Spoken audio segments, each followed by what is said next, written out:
किसी ने बड़े कमाल की बात कही है कि पहाड़ पर चढ़ने वाला व्यक्ति झुककर चलता है और पहाड़ पर से उतरने वाला व्यक्ति अकड़ कर चलता है।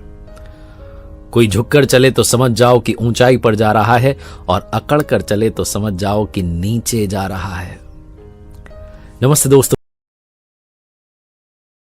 कहानी है मठ में रहते थे एक बुजुर्ग थे, दूसरे जूनियर थे, अभी अभी भिक्षु बने थे, अभी अभी साधक बने थे, सन्यास के रास्ते पर चले थे। एक दिन उन्हें मठ छोड़ करके किसी दूसरे नगर में काम से जाना था। दिन में वो वहां से भोजन करके अपने गुरु से अनुमति लेकर के निकले। जंगल का रास्ता था, तय करते करते शाम होने को आई। सिर्फ एक नदी पार करनी बाकी थी, रास्ता तय हो चुका था। लेकिन समस्या ये थी कि नदी के उस पार जो नगर था उसका दरवाजा सूर्यास्त के वक्त बंद हो जाता था। जैसे ही सनसेट होता था दरवाजा क्लोज हो जाता था। जैसे ही नदी के इस पार थे, ये जंगल का रास्ता पार करके पहुंचे तो इन्होंने मांझी को ढूंढा, फटाफट से एक नाविक को ढूंढा, नाव वाले से कहा भाई साहब पार करा दीजिए, और कहा जल्दी पार कराइएगा। वो मांझी जो था बड़ा सुकून में था, मुस्कुराते हुए कहने लगा कि जल्दी कुछ भी नहीं होता है, जीवन में सब आराम से होता है, चिंता क्यों करते हैं, पहुंच जाएंगे। मुस्कुराते हुए उसने कहा आप बैठिए, मेरा तो सौभाग्य है कि संतों के जो चरण है मेरी नाव में पड़े।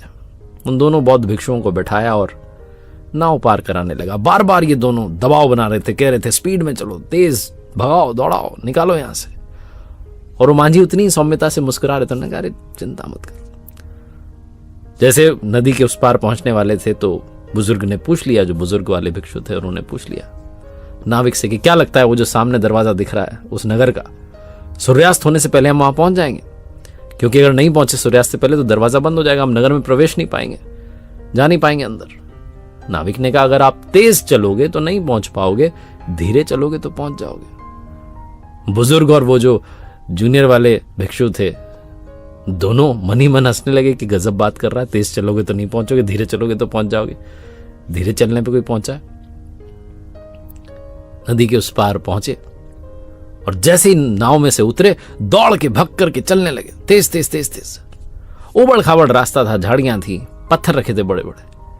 जो बुजुर्ग वाले भिक्षु थे वो उलझ करके गिर गए उल्टे मुंह में से खून बहने लगा, जोर से चीखे। तो जूनियर वाले ने पीछे पलट करके देखा, कह रहे मेरे जो सीनियर हैं, गुरुजी हैं, ये तो गिर गए। उसके मन से वो ख्याल तो चला गया कि जाना है वहां जाकर के नगर में प्रवेश पाना है। उसने कहा पहले इनका इलाज कराना, उपचार कराना है। आवाज दी नाविक को, बुलाया मांझी को कि आओ मदद करो। मांझी आया, आकर के कहने लगा कि मैंने बोला था तेज चलोगे नहीं पहुंचोगे, धीरे चलोगे पहुंच जाओगे, आपने समझा ही नहीं। वो जो नए नए बने थे भिक्षु, उन्होंने कहा अरे पहले इनको लेके चलो गुरुजी को, इनको ठीक करो।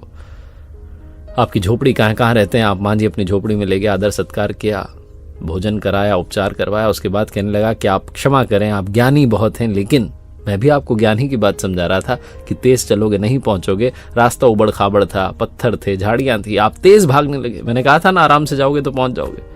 आप पहुंच जाते, नगर में प्रवेश पा लेते, वहां विश्राम कर रहे होते बजाय कि मेरी झोपड़ी में। छोटी सी कहानी उन भिक्षुओं की, मांझी की, नाविक की नहीं है, आपकी और हमारी कहानी है। आज की इस भागती दौड़ती जिंदगी में सब कुछ हमें तेजी के साथ चाहिए, फटाफट पहुंचना है।